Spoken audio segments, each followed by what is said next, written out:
अस्सलाम वालेकुम। आज हम लोग पढ़ेंगे harmonic wave as a complex wave. इससे पहले हम लोगों ने हार्मोनिक वेव को एज अ सिंपल वेव पढ़ा था और उसके अंदर हम लोगों ने डिटरमिन किया था वेव नंबर को, जो कि कुछ इस तरह से था।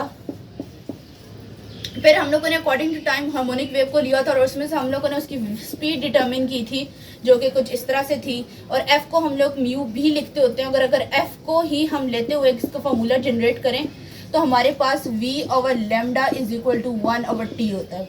चीज़ें डिटरमिन की, के की वैल्यू डिटरमिन की जो कि वेव नंबर था, फिर v की जो कि स्पीड थी, फिर ओमेगा की हमने डिटरमिन की 2πf। और इसमें हम लोगों ने f की वैल्यू पुट करते हुए हम लोगों ने ये फार्मूला डिटरमिन किया था 2π/t। ओमेगा के साथ एक फार्मूला बताया था जो कि 2πf था। इन सारे फार्मूलाज को डिटरमिन करने का मकसद ये है कि हम लोग एक वेव इक्वेशन बना सकें harmonic wave as a simple wave के लिए, जो कि हम लोगों ने कुछ इस तरह से बनाई थी, a sin kx minus omega T. फिर हमने माइनस क्यों लिया था, इसकी एक्सप्लेनेशन मैंने आपको पिछली वीडियो में बताई है और उसका मैं लिंक डिस्क्रिप्शन में दे दूंगी अगर आपको इस माइनस साइन के लिए कंफ्यूजन हो रही है तो। ठीक है, फिर अगले बात पे हम लोग आ जाते हैं। अब हमने पढ़ना है harmonic wave as a complex wave. Harmonic wave as a complex wave को एक्सप्लेन करने के लिए मैं आपको पहले हार्मोनिक को थोड़ा सा डिफाइन कर दूं कि हार्मोनिक जो होती है वो पीरियोडिक वेव होती है और ये रिपीट हो रही होती है एंडलेसली और एक स्मूथ पैटर्न शो कर रही होती है। फिर ये जो हार्मोनिक वो वेव्स हैं वो जनरेट होती हैं डैम ऑसिलेशन से।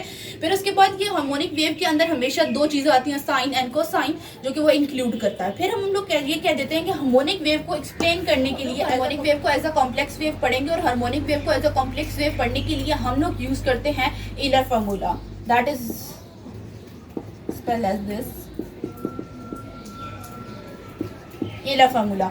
ठीक है, फिर हम लोगों ने कहा कि इस ईलर फार्मूला को यूज़ करते हुए हमारे लिए ये पॉसिबल है कि हम इस हार्मोनिक वेव को एज अ इमेजिनरी वेव लिखें या फिर एज अ रियल वेव लिखें।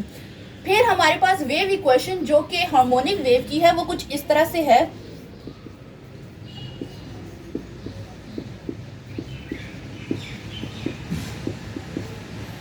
अब ये चीज़ कहाँ से आई, ये एक फॉर्मूला जो कि कुछ इस तरह से है, e iota theta is equal to cos theta plus iota sine theta. अंदर ये जो कॉस थीटा है ये रियल पार्ट है और aorta sine theta is a imaginary part, that's why हमने अयोटा को यहाँ मेंशन किया इसके साथ। और इसी तरह इक्वेशन को रखते हुए हम लोगों ने ये चीज़ डिटरमिन कर ली।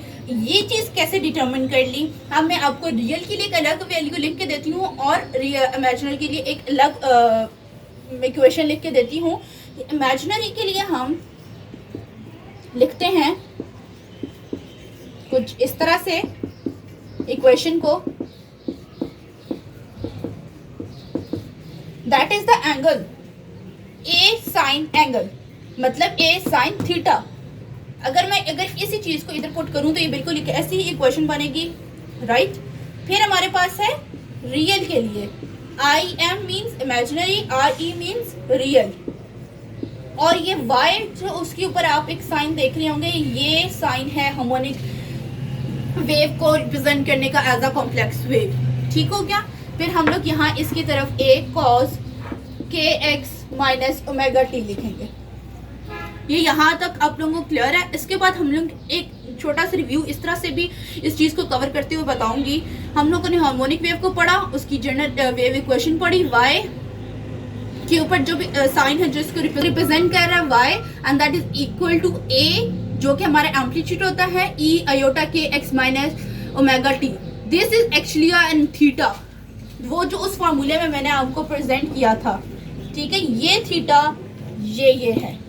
क्लियर हो गया यहाँ तक। फिर हमने बताया इमेजिनरी और रियल, जिसमें इमेजिनरी में अयोटा लिया था वहाँ मैंने आपको ये चीज़ बताई, और हम लोगों ने रियल में अयोटा नहीं लिया था, कॉस थीटा लिया था, कॉस के साथ ये इक्वेशन बताई।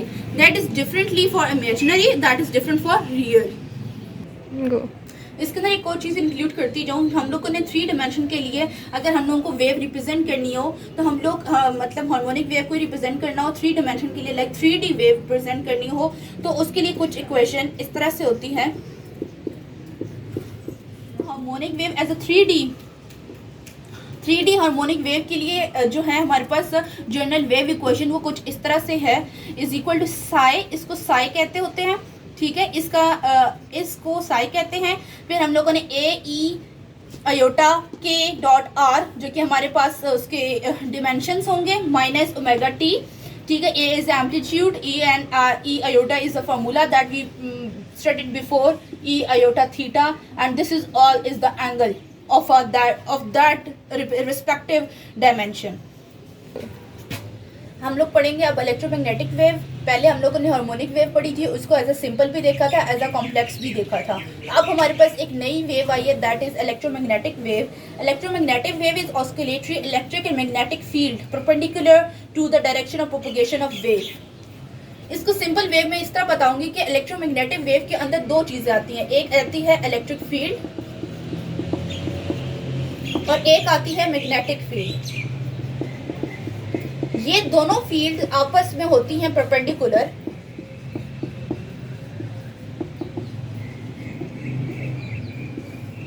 परपेंडिकुलर होती हैं और परपेंडिकुलर ही एसोलेट भी करती हैं.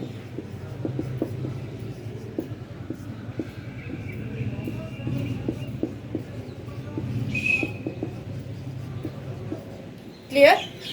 हम लोग आते हैं, आप इनके लिए हम लोग इक्वेशंस ड्राइव करते हैं मैथमेटिकली. इलेक्ट्रिक फील्ड को कैसे रिप्रेजेंट करते हैं और मैग्नेटिक फील्ड को मैथमेटिकली कैसे रिप्रेजेंट करते हैं.